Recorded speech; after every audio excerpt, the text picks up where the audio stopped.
The establishment and the mainstream media are coming for me and coming for this channel, saying I'm a conspiracy theorist, a right-wing nut, and an anti-vaxxer. If you don't think that I'm those things, and I don't think that I'm those things, could there be any other reason why the mainstream media and establishment want to shut down open discourse and dissent?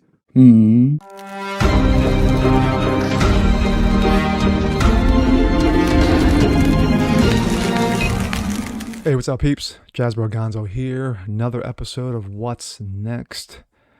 And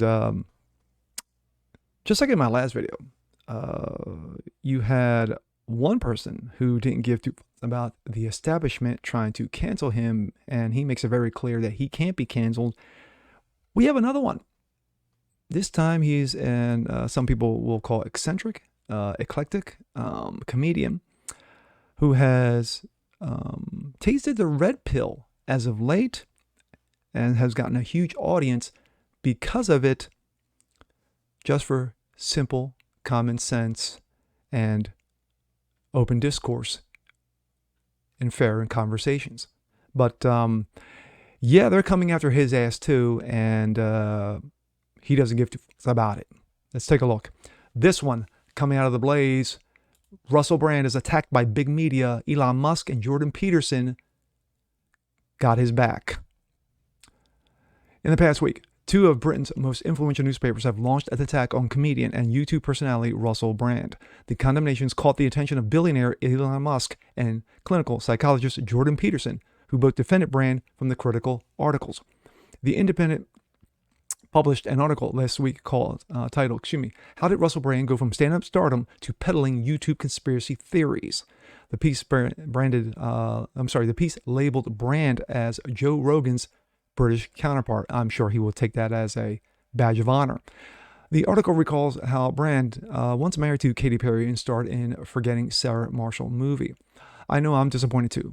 But such in the age we live in. 1 minute, a comedian is going about his life, building his career, and the next, he's peddling conspiracy theories on YouTube and quoting Glenn Greenwald's newsletter at length, wrote Lewis Chilton, who covers video games and culture outlet.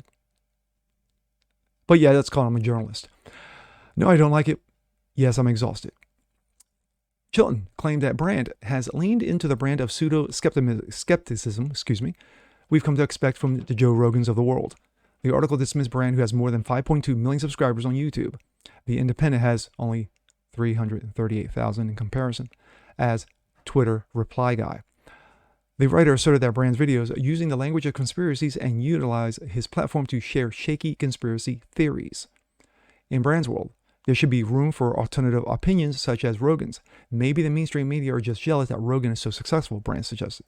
The article noted, and then admitted, maybe we're jealous because Rogan's viewers trust him. The Telegraph published a piece titled How Russell Brand Became the Mad Hatter of Conspiracy Theories. In an age of online conspiracies, which have flourished since the onset of COVID, Brand's alarmist and video headlines have found support among the frustrated and locked down, the article purported. Now, with the global restrictions lifting, Ukraine has become the natural next area for scrutiny. Both articles don't specify what conspiracy theories Brand has decimated. Of course not. After reading the Independent article, Tesla CEO Elon Musk stepped in and did his own research on whether or not Brand's peddling conspiracy theories by actually watching his videos and deciding for himself. Quote, with so many mainstream media companies saying Russell Brand is crazy, dangerous, I watched some of his videos, Musk wrote on Twitter in a reply to the Independent. Ironically, he seemed more balanced and insightful than those condemning him. The groupthink among major media companies is more troubling. There should be more dissent.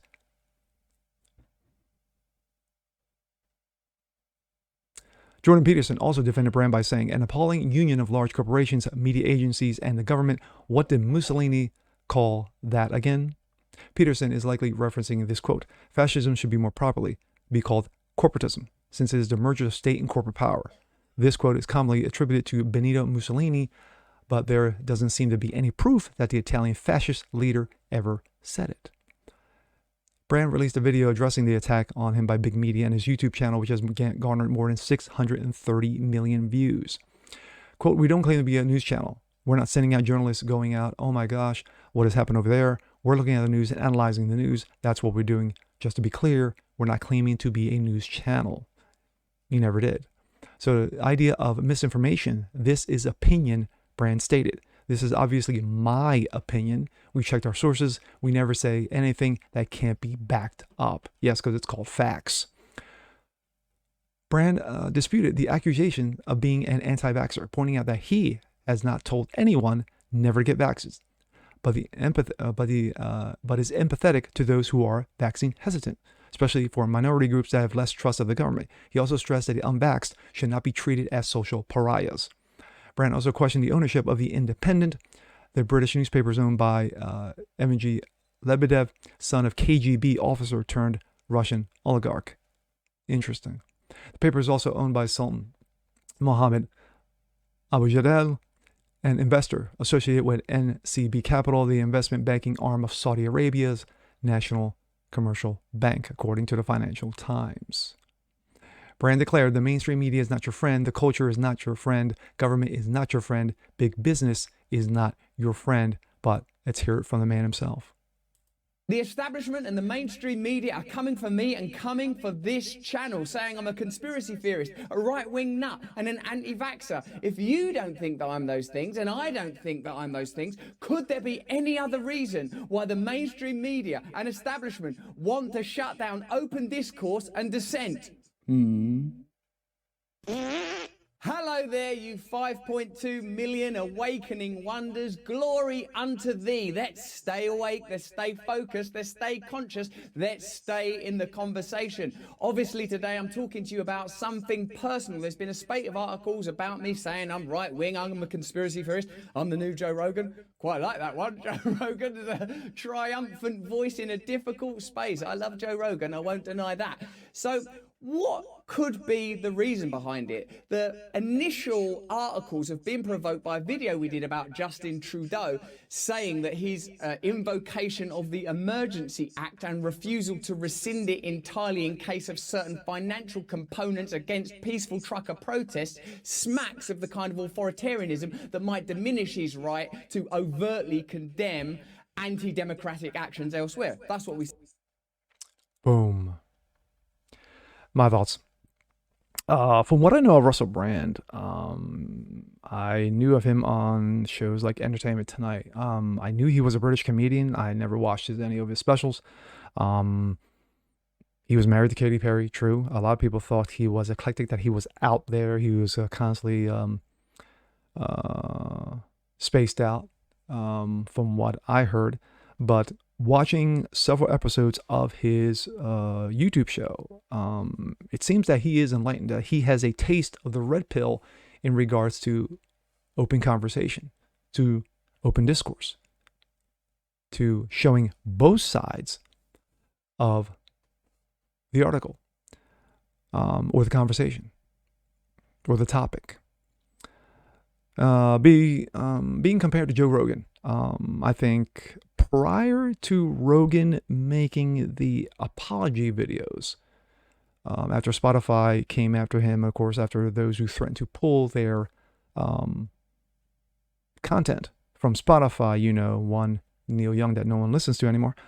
A lot of people have taken a step back off of Rogan. Those who were diehards have looked at Rogan a little bit and say, was it necessary to come out and do an apology video to basically almost say bend the knee, shall we say? But with Russell Brand, Russell is basically saying, fuck that. I'm going to show both sides of the conversation, and here's what I think. And he makes it clear he's not a news brand. No pun intended on his last name. He's basically an opinion commentator. That's what those on YouTube, those like myself, I give you my opinion. I will show you the article and I will read it off of it a little bit, give you my opinion sprinkled throughout, and then at the end, my thoughts. And of course, these are mine. But I applaud Russell Brand. Continue to do what he does. He's not conservative. Never claimed to be anything such. He is more left-leaning, probably center-left, like Joe Rogan. But when the woke mob is coming after you, you know you struck a nerve, and you know you're on the right path. And with that being said, I'm Jazz Berganzo. This is What's Next. Want to see more just like this? Please leave a comment below. Like it, share it, subscribe to it. And we'll catch you guys again. Peace.